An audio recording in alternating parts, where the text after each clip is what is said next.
New buildings for ancient ships don't always have the easiest ride. Last year, the visitor centre for Greenwich's Cutty Sark got voted the ugliest building of the year and won the Carbuncle Cup. It was described as putting the ship in a throttle and defiling the very thing it set out to preserve. Lurking behind me, looking like a cross between a UFO and a luxury yacht, is the new £35 million home for the Mary Rose Museum. It's described as England's answer to Pompeii and contains thousands of artefacts from Tudor times. Let's see if its architects have fared any better. So Chris, could you tell us a bit about the form of the building and where the original idea came from? Well, the geometry of the building really relates to the Mary Rose itself, the shape of it. It's actually a toroidal geometry. It's trying to create a minimum enclosure, if you like, around the ship itself. But it also relates to the dry dock which it's sitting in, which is a scheduled ancient monument. And have you mimicked any of the same shipbuilding techniques in the construction of this shell?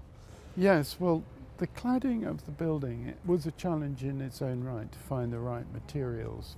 I felt that timber was appropriate, partly because of the shipbuilding idea. The building's sited right in the centre of Portsmouth's historic dockyard, which is still a functioning Royal Navy base.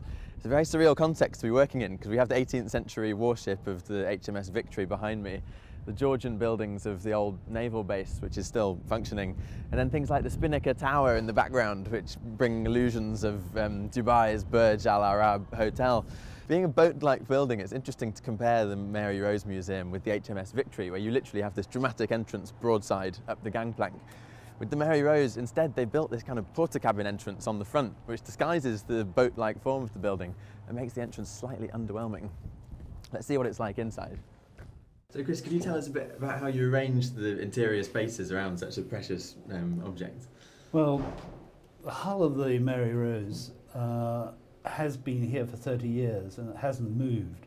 So the museum was built around her, and she is the sort of heart of the museum. And what we did is, what you see here is the starboard side, but because we had all these objects, we'd have loved to put them back in position on the original hull, but it can't take any weight. So we rebuilt the missing port side in a simplified manner, but the same shape and spatial arrangement and the same deck levels as the original hull, and put back in her all those objects that would have been on the starboard side. Right. And put back in a way they would have been just before she capsized on the 19th of July 1545. Obviously there are some important pieces to show, and the guns were part of that selection. But it's also all the personal objects that belong to individuals. But she was a fighting ship, and she had weaponry from the longbow and all the arrows, to the latest guns, and this is probably one of the finest guns in the collection. Because this is such a fine object, whereas although we've got the original gun carriage for this gun, it would have, if we'd put it on the original carriage, it would have had to been protected. So we built this acrylic copy, which is probably the only acrylic gun carriage in the world, but it is so special because you can start to understand how the gun carriage was constructed. So Chris, there are all these strange kind of hieroglyphic markings dotted around the hull of your building. What are they about? Well, it was part of the mystery of the architecture, if you like, to have some intriguing references as to what's going on inside the building. And these are the typical graffiti which were used by the sailors as a sort of tag because most of them were illiterate, they couldn't write.